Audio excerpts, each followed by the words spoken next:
आज संसद में द कॉन्स्टिट्यूशन 131वें अमेंडमेंट बिल 2026 पेश किया जाएगा। केंद्र सरकार लोकसभा की सीटों को बढ़ाकर 850 करने का प्रस्ताव रख रही है, जिसमें 307 नई सीटें जोड़ी जाएंगी। इसका मुख्य उद्देश्य महिलाओं के लिए 33% आरक्षण को प्रभावी ढंग से लागू करना है। हालांकि विपक्ष इसे संख्या का खेल बता रहा है। तमिलनाडु के मुख्यमंत्री एम.के. स्टालिन ने आज पूरे राज्य में काले झंडे दिखाकर प्रदर्शन करने का आदेश दिया है। उनका कहना है कि अगर जनसंख्या के आधार पर सीटें बढ़ीं, तो दक्षिण भारतीय राज्यों का राजनीतिक प्रभाव कम हो जाएगा, क्योंकि उन्होंने जनसंख्या नियंत्रण में अच्छा काम किया है। बिहार की राजनीति में आज ऐतिहासिक दिन है। सम्राट चौधरी ने बिहार के पहले भाजपा मुख्यमंत्री के रूप में शपथ ली है। प्रधानमंत्री मोदी ने उन्हें बधाई दी है। ये बदलाव बिहार के राजनीतिक समीकरणों को पूरी तरह बदल सकता है। आज निवेशकों की चांदी रही। अमेरिकी राष्ट्रपति डोनाल्ड ट्रंप और ईरान के बीच शांति वार्ता के संकेतों से वैश्विक बाजार खुश है। बॉम्बे स्टॉक एक्सचेंज BSE का सेंसेक्स आज 1264 अंक उछलकर 24,000 के जादुई आंकड़े को पार कर गया है। ट्रंप ने अमेरिकी नौसेना को हॉर्मुज जलडमरू मध्य की घेराबंदी करने का आदेश दिया है। ईरान ने इसके जवाब में वैकल्पिक बंदरगाहों का इस्तेमाल शुरू कर दिया है। भारत भी इस तनाव को देखते हुए कई देशों से बातचीत कर रहा है, ताकि उसकी तेल सप्लाई प्रभावित न हो। भारतीय मौसम विभाग IMD ने उत्तर पश्चिम, मध्य और दक्षिण भारत के लिए हीट वेव अलर्ट जारी किया है। पंजाब और पाकिस्तान के सीमावर्ती इलाकों में तापमान सामान्य से 4 से 6 डिग्री ज्यादा रहने का अनुमान है। आज लाखों छात्रों का इंतजार खत्म हुआ।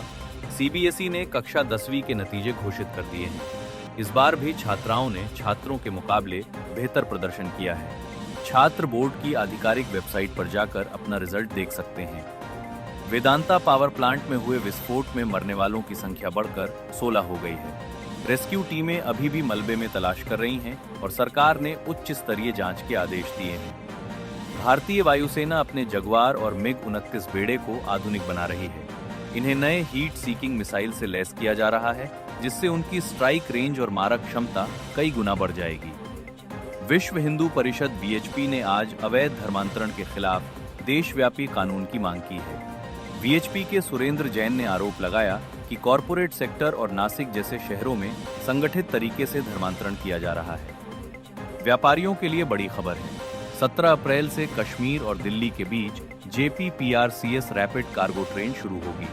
इससे कश्मीरी सेब, चेरी और अखरोट मात्र 24 घंटे में दिल्ली की मंडियों तक पहुंच सकेंगे।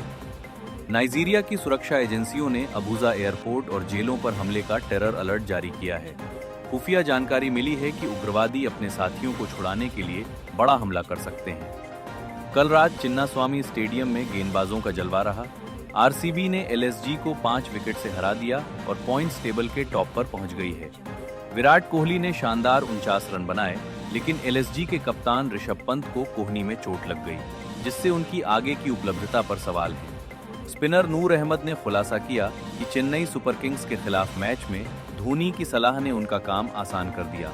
उन्होंने बताया कि धोनी ने उन्हें नेट प्रैक्टिस के दौरान कुछ तकनीकी टिप्स दिए थे, जो मैच में काम आए। दिल्ली में मेयर और डिप्टी मेयर के चुनाव 29 अप्रैल को तय किए गए हैं। आज इसके लिए आधिकारिक नोटिफिकेशन जारी कर दिया गया है। रूस ने यूक्रेन के शहरों पर एक साथ 300 ड्रोन और मिसाइलें दागी हैं। राष्ट्रपति जेलेंस्की ने अंतर्राष्ट्रीय समुदाय से और अधिक सैन्य मदद की गुहार लगाई है। लंदन पुलिस ने एक सिनेगॉग पर आगजनी की कोशिश के आरोप में 2 लोगों को गिरफ्तार किया है।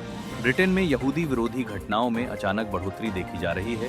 रिपोर्ट्स के अनुसार किंग चार्ल्स और ट्रंप के बीच होने वाली आगामी बैठक में वैश्विक स्थिरता पर चर्चा होगी। आज अमेरिका के लिटिल रॉक में अमेज़न वेब सर्विसेज AWS अपना प्रतिष्ठित AI पिच कंपटीशन आयोजित कर रहा है। यहाँ नए स्टार्टअप्स अपने भविष्य के AI सॉल्यूशंस पेश करेंगे। दिल्ली और बड़े शहरों में आज सोने की कीमतों में गिरावट आई है। शादी ब्याह के सीजन के बीच यह आम जनता के लिए राहत की खबर है। आज पूरी दुनिया वर्ल्ड वॉइस डे मना रही है। इस साल की थीम है caring for our voices. Experts का कहना है कि डिजिटल युग में लगातार मीटिंग्स और कॉल्स की वजह से लोगों के वोकल कॉर्ड्स पर दबाव बढ़ रहा है। आज के दिन गले की सेहत और आवाज के सही इस्तेमाल को लेकर ग्लोबल कैंपेन चलाए जा रहे हैं। तुर्की के दक्षिण पूर्वी हिस्से से एक दुखद खबर आ रही है। एक 14 साल के छात्र ने मिडिल स्कूल में अंधाधुंध फायरिंग कर दी। जिसमें 9 लोगों की मौत हो गई है, जिनमें 8 उसके सहपाठी थे। तुर्की में 2 दिनों के भीतर यह दूसरी स्कूल शूटिंग है, जिसने वहां की सुरक्षा व्यवस्था पर बड़े सवाल खड़े कर दिए हैं। दिल्ली के एक गेस्ट हाउस में एक सनसनीखेज मामला सामने आया है। एक प्रेमी ने अपनी प्रेमिका को मृत समझकर फांसी लगा ली। हैरानी की बात यह है कि प्रेमिका बाद में होश में आ गई और वह सुरक्षित है। पुलिस अब इस मामले की प्रेम प्रसंग और आत्महत्या के उकसावे के एंगल से जांच कर रही है। उत्तर प्रदेश के मुख्यमंत्री योगी आदित्यनाथ आज पीलीभीत के दौरे पर हैं। वह वहां 3,764 परिवारों को उनकी जमीन का घरौनी मालिकाना हक सौंपेंगे। यह ग्रामीण इलाकों में संपत्ति विवादों को खत्म करने की दिशा में एक बड़ा कदम माना जा रहा है। आज शाम 7:30 बजे मुंबई के वानखेड़े स्टेडियम में मुंबई इंडियंस और पंजाब किंग्स के बीच रोमांचक मैच होगा। दोनों टीमों के बीच अब तक 34 मुकाबले हुए हैं और दोनों ने 17-17 मैच जीते हैं। आज का मैच यह तय करेगा कि हेड टू हेड रिकॉर्ड में कौन आगे निकलता है। टेक की दुनिया में एनवीडिया ने क्रांति ला दी है। कंपनी ने ईजिंग नाम से दुनिया का पहला ओपन एआई मॉडल लॉन्च किया है, जो क्वांटम कंप्यूटरों की स्पीड और सटीकता को बढ़ाने में मदद करेगा। इससे जटिल वैज्ञानिक रिसर्च अब सेकंडों में पूरी हो सकेंगी। एआई वॉर और तेज हो गई है। गूगल डीप माइंड ने जेमिनी 3.1 पेश किया है, जो रियल टाइम में आवाज और वीडियो का विश्लेषण कर सकता है। वहीं एंथ्रोपिक ने क्लाउड माइथोस 5 लॉन्च किया है, जिसमें 10 ट्रिलियन पैरामीटर्स हैं, जो इसे कोडिंग और साइबर सुरक्षा के लिए सुपर पावरफुल बनाते हैं। एप्पल ने घोषणा की है कि 2026 में सिरी पूरी तरह से एआई पावर्ड हो जाएगी। गूगल के जेमिनी मॉडल के साथ साझेदारी के बाद अब सिरी आपके फोन की स्क्रीन को समझ सकेगी और एप्स के बीच खुद काम कर सकेगी। दुबई के डिपार्टमेंट ऑफ इकोनॉमी (DET) और HSBC बैंक ने एक बड़े समझौते पर हस्ताक्षर किए हैं। इसका मकसद दुबई को दुनिया का टॉप बिजनेस हब बनाना है।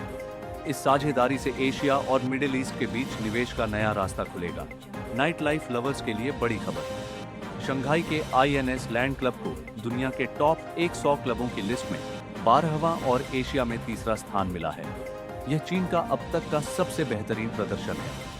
ब्रांडिंग की दुनिया में केरल हाई कोर्ट ने एक अहम फैसला सुनाया है। कोर्ट ने हाजा रेस्टोरेंट पर रोक लगा दी, क्योंकि इसका नाम मशहूर ब्रांड लाज झा से काफी मिलता जुलता था, जिससे ग्राहक भ्रमित हो सकते थे। बॉम्बे हाई कोर्ट ने आज एक मामले की सुनवाई के दौरान तीखी टिप्पणी की। कोर्ट ने पूछा, भारतीय लोग विदेश में तो सारे ट्रैफिक नियमों का पालन करते हैं, लेकिन अपने देश में क्यों नहीं? कोर्ट ने सड़क सुरक्षा को लेकर प्रशासन को कड़े निर्देश दिए हैं। गर्मी के बीच पंजाब के कुछ हिस्सों के लिए राहत की खबर है। मौसम विभाग ने आज शाम तक हल्की बारिश और गरज के साथ छींटे पड़ने की संभावना जताई है, जिससे तापमान में थोड़ी गिरावट आ सकती है। पहाड़ों पर मौसम फिर करवट ले रहा है। 16 से 19 अप्रैल के बीच श्रीनगर और लेह के ऊंचे इलाकों में बर्फबारी और मैदानी इलाकों में बारिश का अलर्ट है। पर्यटकों को सावधानी बरतने की सलाह दी गई है। उत्तर प्रदेश के बदायूं में बिजली विभाग की लापरवाही से एक 16 साल के लड़के की जान चली गई। वह हाई टेंशन लाइन की चपेट में आ गया। स्थानीय लोगों में विभाग के खिलाफ भारी गुस्सा है। 2026 में भी टेक सेक्टर में उथल-पुथल जारी है। भारत की एक बड़ी एडटेक कंपनी ने आज अपने 500 और कर्मचारियों को बाहर का रास्ता दिखा दिया है। कारण AI ऑटोमेशन बताया जा रहा है। गृह मंत्रालय ने आज एक नई रिपोर्ट जारी की है, जिसमें बताया गया है कि 2026 के पहले क्वार्टर में डीप फ्रॉड के मामलों में 200% की वृद्धि हुई है। सरकार ने इसके लिए विशेष AI टास्क फोर्स बनाने का फैसला किया है। बिटकॉइन की कीमतों में आज स्थिरता देखी गई। ये $95,000 के आसपास ट्रेड कर रहा है। एक्सपर्ट्स का मानना है कि ट्रंप की नई नीतियों के बाद मार्केट में बड़ा उछाल आ सकता है। भारतीय अंतरिक्ष अनुसंधान संगठन ISRO ने आज अपने GSLV-M के दार के इंजन का सफल परीक्षण किया है। यह मिशन भविष्य में इंसानों को चांद पर ले जाने के गगनयान 2 का हिस्सा है। एली लिली कंपनी की नई वजन घटाने वाली दवा फाउंडेओ आज अंतर्राष्ट्रीय बाजारों में चर्चा का विषय बनी हुई है। दावा है कि यह बिना किसी साइड इफेक्ट के 20% तक वजन कम कर सकती है। हरियाणा शिक्षा बोर्ड ने बड़ा फैसला लेते हुए गुरुग्राम के स्कूलों में फिजिकल एजुकेशन को एक वैकल्पिक ऑप्शनल विषय के रूप में चुनने की आजादी दे दी है। मथुरा रेलवे स्टेशन पर आज सुबह यात्रियों ने हंगामा किया। शिकायत यह थी कि जनता खाना के पैकेट उपलब्ध नहीं थे और वेंडर ऊंचे दामों पर खाना बेच रहे थे। नासा के जेम्स वेब टेलीस्कोप ने आज पिलर्स ऑफ क्रिएशन की नई और बेहद साफ तस्वीरें भेजी हैं, जिनसे तारों के जन्म की नई गुत्थियां सुलझने की उम्मीद है। भारत में इस महीने EV की बिक्री में 5% की गिरावट दर्ज की गई है। मुख्य कारण चार्जिंग इंफ्रास्ट्रक्चर की कमी और बैटरी की बढ़ती कीमतें बताई जा रही हैं। शाहरुख खान ने अपनी नई action thriller film Tiger versus Pathaan 2 की शूटिंग की तारीखों का ऐलान कर दिया है। यह फिल्म 2027 की सबसे बड़ी रिलीज मानी जा रही है। फिल्म समीक्षकों ने अभी से अगले ऑस्कर के लिए संभावित फिल्मों की लिस्ट बनाना शुरू कर दिया है। भारत की ओर से एक क्षेत्रीय फिल्म को प्रबल दावेदार माना जा रहा है। आज दिल्ली के सर्राफा बाजार में सोने के दाम 250 रुपए प्रति 10 ग्राम कम हुए हैं। चांदी की कीमतों में भी मामूली गिरावट देखी गई है। नेपाल और श्रीलंका के बाद अब आज से मलेशिया में भी भारतीय पर्यटक यूपीआई के जरिए पेमेंट कर सकेंगे। एनपीसीआई ने वहां की स्थानीय बैंकों के साथ हाथ मिलाया है। ज्योतिष गणना के अनुसार आज वृषभ, कन्या और मकर राशि वालों के लिए धन लाभ के योग बन रहे हैं। लंबे समय से रुके हुए काम आज पूरे हो सकते हैं। परिवर्तन ही संसार का नियम है। आज की खबरें चाहे राजनीति की हों या टेक्नोलॉजी की, सब यही इशारा कर रही हैं कि दुनिया तेजी से बदल रही है। हमें बस इस बदलाव के साथ कदम से कदम मिलाकर चलना है।